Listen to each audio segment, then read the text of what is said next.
Sangkuriang.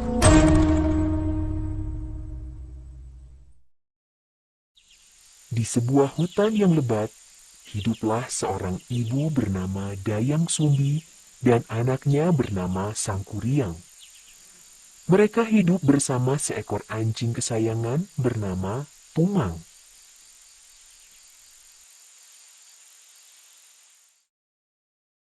Suatu hari, Dayang Sumbi ingin sekali makan hati menjangan. Maka, ia meminta Sangkuriang untuk mencarikannya ke dalam hutan. Sangkuriang pun pergi bersama Tumang.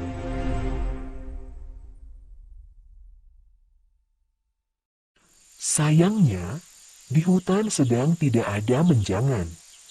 Yang ada malah babi hutan, yang sebenarnya adalah perwujudan seorang dewa yang sedang dikutuk. Tumang yang tahu pun menghalangi Sangkuriang yang hendak memanah babi hutan itu.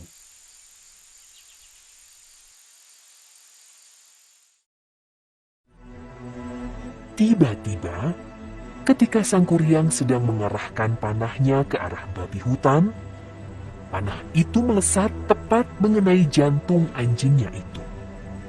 Ces! Tumang pun mati.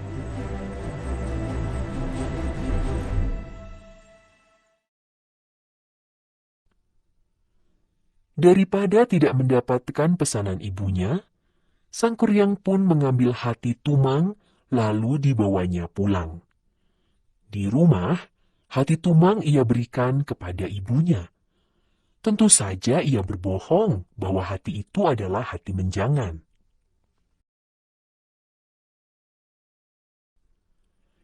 Dayang Sumbi yang semula tidak curiga, mendadak merasa aneh karena tidak mendapati Tumang bersama Sangkuriang. "Di manakah si Tumang yang tadi pergi ke hutan bersamamu?" tanya Dayang Sumbi. Sangkuriang kaget. Ia bingung dan tidak menyangka ditanya demikian. Tapi ia tidak dapat berbohong. Jawabnya, "Maaf ibu, yang dimakan ibu tadi adalah hati Tumang. Saya tidak sengaja membunuhnya." Seketika murkalah Dayang Sumbi. Ia memukul anaknya itu dengan centong sampai meninggalkan bekas di kepalanya. Sembari marah, ketahuanlah siapa Tumang itu sebenarnya. "Tumang itu ayahmu, Sangkuriang. Kenapa kamu tega membunuhnya?"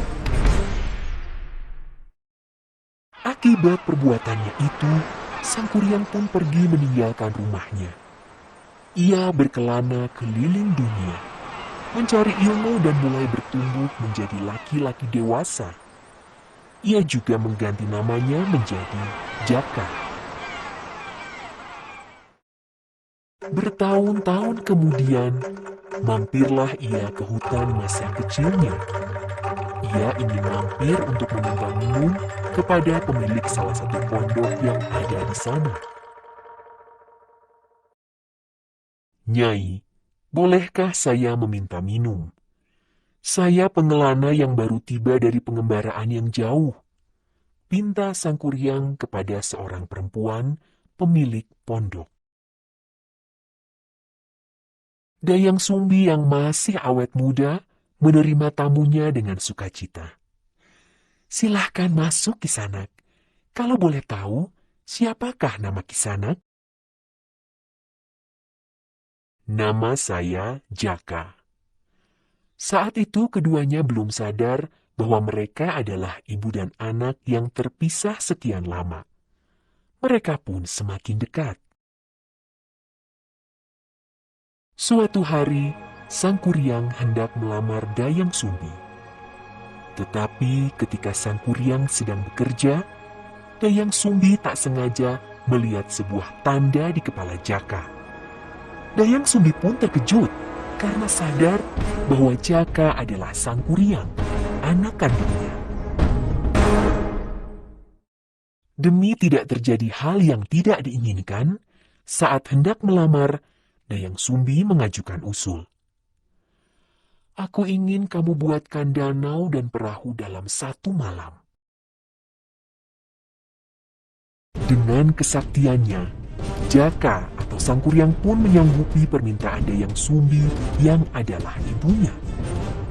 Ia mengerahkan banyak jin untuk membuatkan danau dan perahu supaya selesai dalam 1 malam. Dayang Sumbi pun gelisah.